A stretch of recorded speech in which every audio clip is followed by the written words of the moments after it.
everybody and welcome back to my channel. So today I have another color challenge. I really love doing these sort of art challenges where you're limited to a specific color, and today I have decided to do red and green.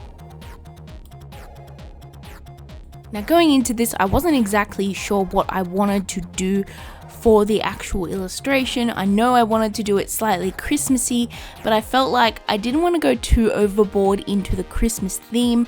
I didn't want to go crazy, like maybe draw like Santa or like a Christmas tree or like decorations or anything like that. I kind of wanted to be a little bit more subtle in the Christmas theme, and I ended up deciding to draw a pavlova dessert.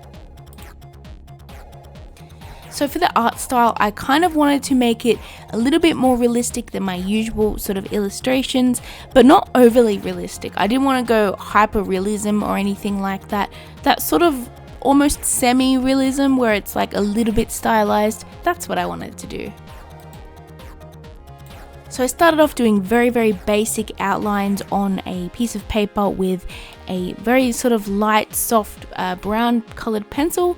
I actually decided to go with that because I didn't want to do any harsh outlines or anything like that, because I kind of wanted to see how I could like sort of make it look like a little bit more like food, if that makes sense.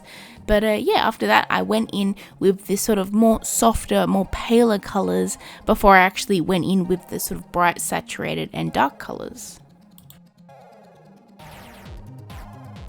Now it's a funny thing actually, last video I kind of went deep into the sort of Aussie Christmassy theme, and this time I'm doing that a little bit by doing a pavlova. But one thing about a pavlova actually is that it's not strictly Australian.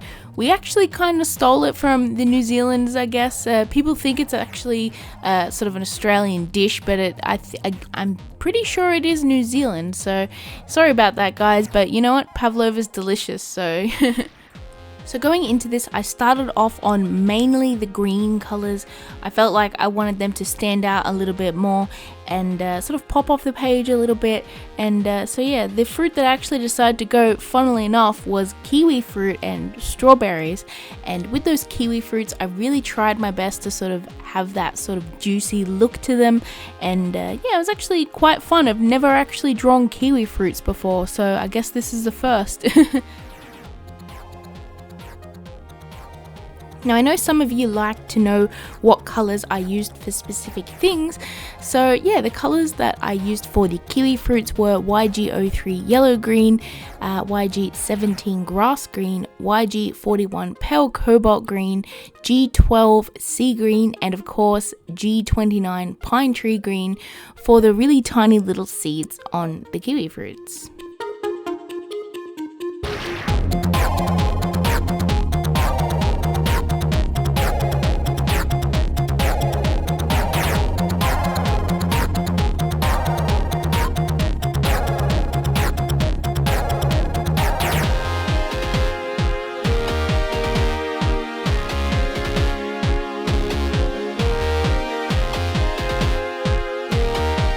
Now for the strawberries, I did the basic similar thing that I did with the kiwi fruits, while just going from really pale colors to dark colors.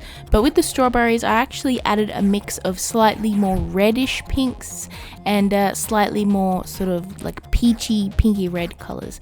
Now this is because when you look at a strawberry, there are sort of different hues in the strawberry, and I really wanted to try and keep to the reference and see how slightly realistic I can make it look like it's kind of delicious.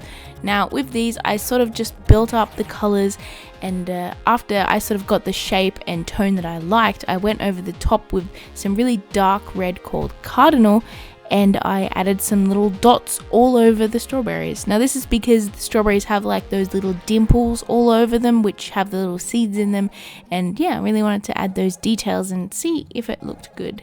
And I'm pretty glad I did that, because after I added some highlights with the gel pen, they really did sort of like come together and look how I wanted them to look.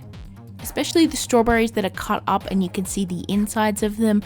I really like the look of that, and I wish I did that a little bit more on the other strawberries. but I wanted them to sort of layer as if like they were cut up, but they were sort of facing in the middle, and you can't really see the ones on the top. You can't really see the other side of the ones on the top, so you know what, that's fine. Now with the meringue part of the illustration, I really wish I could have gone in with some like sort of soft light brown colors to sort of color in the meringue, but this is a color challenge and I was not going to cheat, so I ended up going with some really sort of pale reddish colors and a few sort of really pale reddish purpley colors, and I sort of very carefully built up some layers of colors on the meringue. Now I tried my best to see if I could make it look like soft and fluffy and slightly crisp.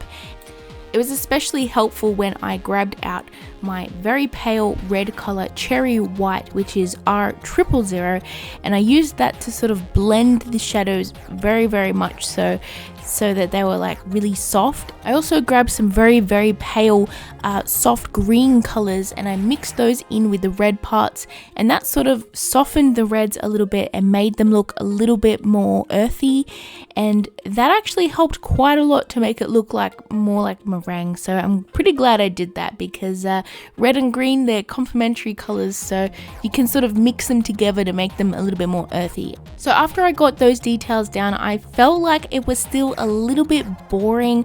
I wanted to sort of have more detail, and I guess I just wasn't happy with the level of detail in it, so I decided to go and grab a red marker and just draw all over it.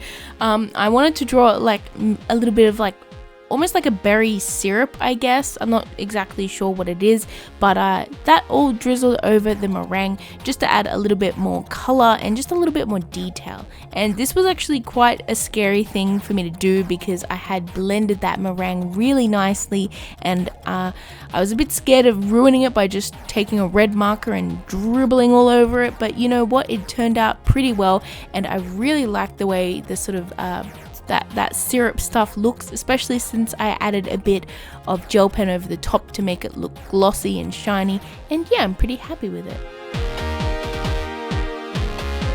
So to finish this off, I wanted to add a bit of a darker background, because I felt like there was a lot of light and pale colors, and I really wanted that meringue in the pavlova to stand out the most, so that's why I decided to have a dark green background. So I used a pine tree green, which is G29 for that, and I'm pretty glad I did that actually, because it turned out a really sort of nice soft green color. It wasn't too saturated, but it wasn't too like light or dark. It was pretty good. So yeah, I actually had to do a few different layers just to sort of make it a little bit more even and less patchy, but overall it turned out pretty good. So after I actually added that background, I decided I needed to just deepen the shadows on the pavlova just a little bit more, just to sort of compensate for that change of contrast. But overall, once I did that, the pavlova sort of standed out way much more, and looks pretty good, and overall I'm pretty happy with it. I kind of really enjoy doing food art. Whenever I actually do artworks of food as the main subject, I always end up really liking it. Not only the final piece, but also the process, and just, you know, the whole thing of drawing it is pretty fun. So maybe I should do it more often. Who knows? Let me know in the comment below. So anyways, here is the final results of this illustration, and it was super fun. I hope you guys enjoyed watching this video as much as I enjoyed making it, and comment below what you think of this illustration. Maybe I should do different food art, who knows. But anyways, I hope you all have a lovely day, and I will see you in my next video. Bye everyone.